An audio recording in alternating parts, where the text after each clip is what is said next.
All right, good morning, good evening, good afternoon, ladies and gentlemen. Since you too, it's Pastor Dow.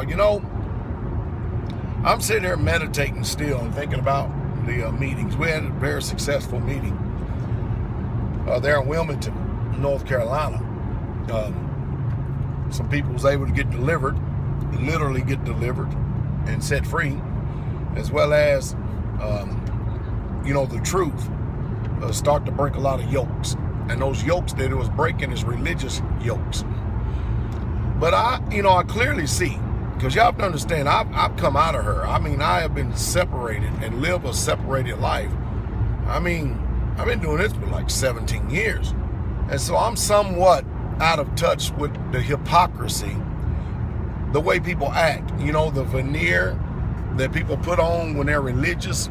Everybody's got a word to say and everybody's religious, and they're so prideful.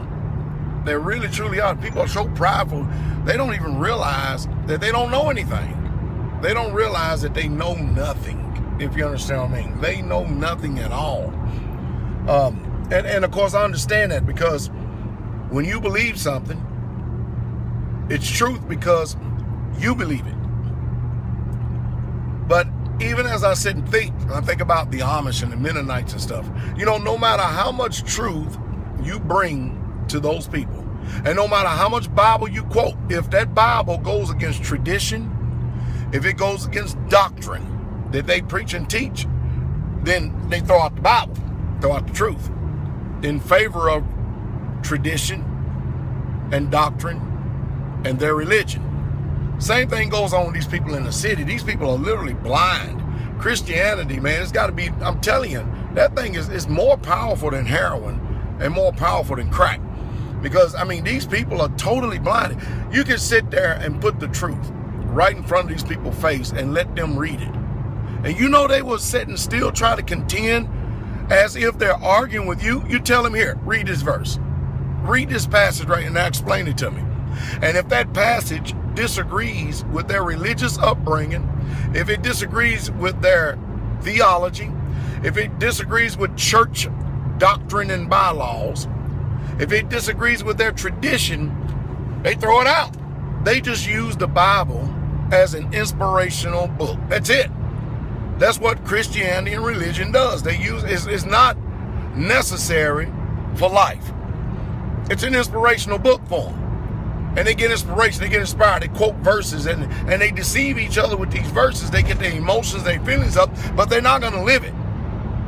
And that's the reason why there's so much conflict in the world today, because those of us who bear this light and who are the light to the Goyim in this world, me, an Israelite, a true Israelite, when I'm bearing this light of this truth right here, man, it flies in the face.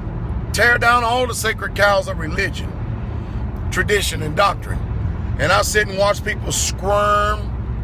I sit and watch them manifest. I sit and watch. You can read the Bible verbatim for what it says, and they don't care. If it opposes tradition, if it opposes their theology, if it opposes their doctrine, if it opposes what they call religion, man, out goes the Bible and out goes you too. It's sad.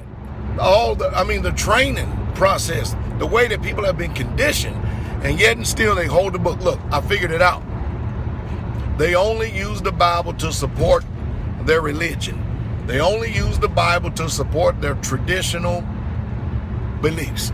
They only use the Bible to support their doctrine. That's why they preach certain things and they don't preach other things. That's why they adopt a hands-off attitude on certain subjects, and they won't even touch them with a 10-foot pole. And in other subjects, that's pretty much the whole doctrine of the church. And when you're blind, Christ called it, the blind will lead the blind, and they both will fall into the ditch. And I'm telling you right now, people are blind.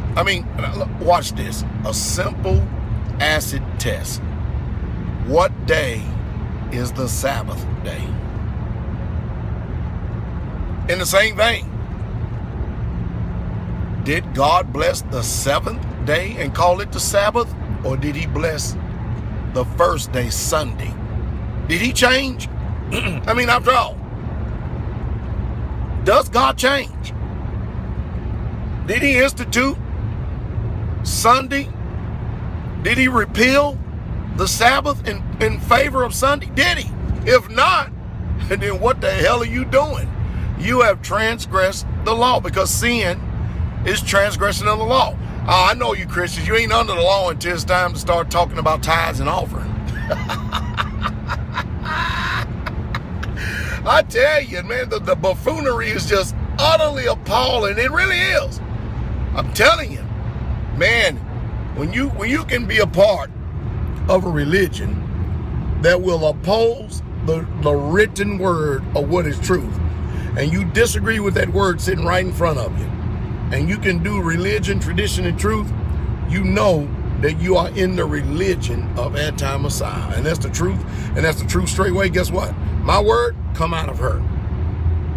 Come out of her if you are his people.